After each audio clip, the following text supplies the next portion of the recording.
2002 ayda oğlum yakalamışlar. 2 aylık askerdir. İstanbul'da yakaladılar. Getirdiler Van'a. Van'a işkence yaptılar. Van'daki hiç şey olamayan olaylar onun üzerinde yüklediler. Onlar da mevzu işkence şeyinde bunları demişler bunlara. Ondan sonra Van'da cezaevine topladılar, Muş'a getirdiler. Muş'ta hemen 40 gün kaldıktan sonra Bitlis'e gönderdiler. Bitlis'te 2-3 sene kaldı. Oradan Amasya'ya gönderdi benim oğlum. Amasya'da hemen 1 ay kaldı. Orada aldılar, Tokat'ta götürdüler. 3-4 sene Tokat'ta kaldılar. Tokat'tan sonra bunu Diyarbakır'a verdiler. Şimdi Diyarbakır D tipi cezaevindedir. Benim oğlum Suci'de yani suç olarak camiye ders vermek için bizim mahallede hemen 20-25 ufak çocuklar vardır. Onlara hepsi yeniden Kur'an dersi verildiler. Hatta benim oğlum 1 sene ücretsiz Ramazan'da milletin üzerinde de namaz kıldılar. Hatta millet dedi ücret veririz.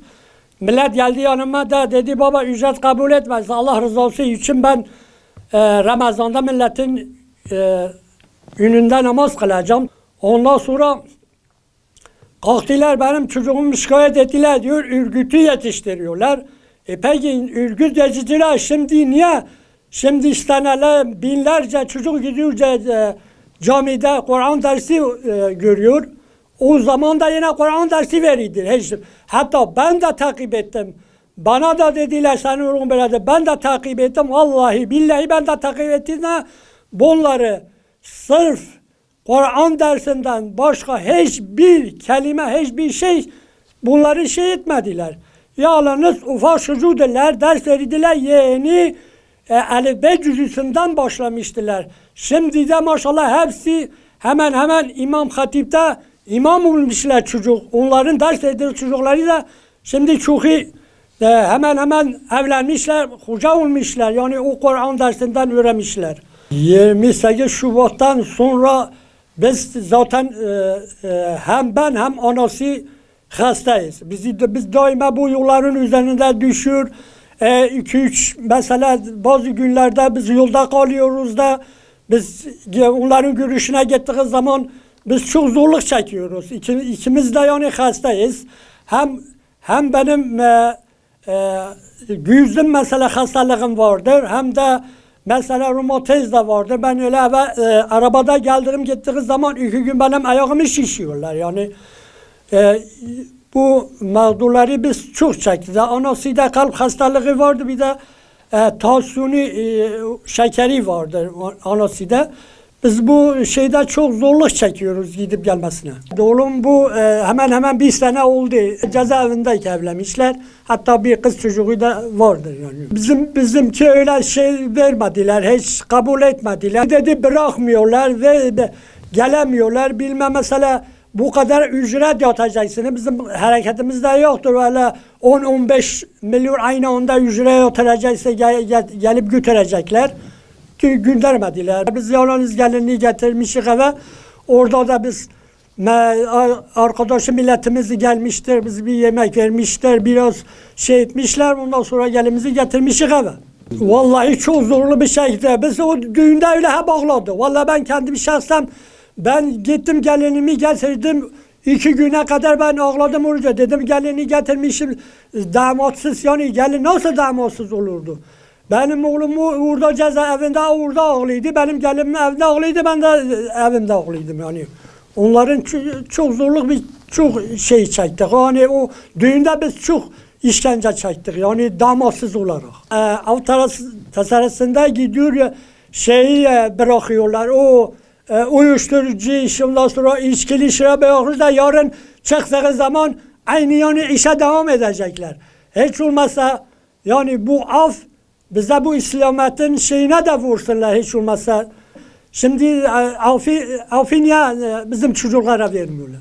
Genellikle Sayın Cumhurbaşkanımıza çok rica ediyorum. Bu afi hiç olmazsa bu İslamiyet davasında da hiç olmazsa vursunlar. Eğer vurmazsa biz adalet istiyoruz. Adalet yeni de yalgalansın. Yeni de bunların dosyasını iletsin. Ben o süreçte yanında değilim çünkü biz yeni bir yıldır evliyiz. Ama dinlediğim kadarıyla bayağı bir acılar yaşanmış. Eşim 2000'den beri, Şubat 2000'den beri cezaevinde. Neredeyse 19 yılını tamamlayacak. Hep böyle sürgün edilmişler, şehir şehir gezmişler ve bu zaman içerisinde başlarında kazalar da geçirilmiş. Çok acılar da yaşanmış. Düğünümüz vardı, hüzünle sevinç bir aradaydı çünkü eşim yanımda değildi. Hep isterdik yanında olmayı. Biz evlenmeden önce zaten bu 15 Temmuz darbesi oldu. Ondan sonra Cumhurbaşkanı açıklamalarıyla hani 15-20 yıldır haksız yerde cezaevinde olanlar var derken bize bir umut oldu. Dedim inşallah düğünde yanımda olur. Ama nişanlık sürecinde olmadı, düğünde olmadı. Sonra şimdi çocuğum var. Çocuğum olunca da yanımızda olmadı. Hep bir umudumuz var ama artık o umudu neredeyse yitirmek üzereyiz. Yetkililerden artık hani bir çare bulunmasını istiyoruz.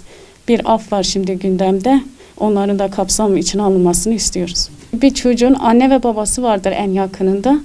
Biz yanındayız ama babası yok. Bu da hep bir hüzündür içimizde.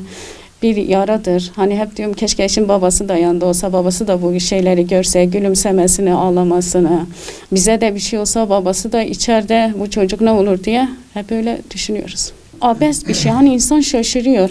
Hem suçlu, hem cezayı veren suçlu, hem de bir de cezayı verdiği suçlu. Bu iki suçlu olamaz. Bunlardan biri suçludur. Madem bu savcılar suçlu olarak gözüküldü, terörist olarak gözüküldü, demek ki o zaman diğer taraftakiler suçlu değiller, terörist değiller. Artık bunların bırakılması lazım. Yani böyle bir ikilem içerisinde kalınıyor. İnsan hani şaşırıyor. Bu nedir? Nasıl olur? Bence bu bizim devletten başka herhalde başka bir yerde böyle bir şey yoktur. Olmamıştır. Biz hep böyle dindar kesim olarak kendimize sanki bu devletin bir vatandaşı değilmişiz gibi ya da böyle üvey evlat muamelesi görüyoruz. Diyoruz ki acaba biz bu haklardan yararlanmıyor muyuz? Devlet bize bir vatandaş olarak bizi görmüyor mu? Yani şöyle diyor zaten onlara bu cezayı veren hep FETÖ'den olan savcı ve hakimler. Bu cezalar hep briefingle verilmiş. Hani bir emir altında bir briefingle, bir zorlamayla verilen bir kararın zaten iptal olması gerekiyor. Ama ne kadar ne gerekiyorsa bu aftan, ceza indiriminden ne oluyorsa artık yararlanmasını istiyoruz. Yani sabrımız da taşıyor. Evet, 20 sala kurem girtenam serivan reyon çe. Birine tuğatı, birine bingüle, birine amasye, birine bedlise. Aciba be ujiya mağdur binem, edine şenidi ben biçin serivan reyada. Aha kanun daynan gute bila evlemiş ma evlemişi ki deysana berdan. هنده عفیان دارینی نکنن و عفیان دانی سوجوان چیه نکنن و عفیان دا سوجوان خواندنه چونه جامعه درس دارن زیده تر باشقه چودی نکنن هانی مهنی ویجی عسکر بی های مادن که عسکری و بی بو چی بی گرتینان و حالی کر و پریشان کر مقدور کر ام جی مقدور کرن او جی مقدور کر آنی جمهور باشقانیه ده سیلیورم ریه ده Tayyip Erdoğan da bu çafiye bu her tişte dayını bu çi vana darini de. Madem ki sücevan çününe fatu da girtene on ceza dayını avcı girtene hafsindane.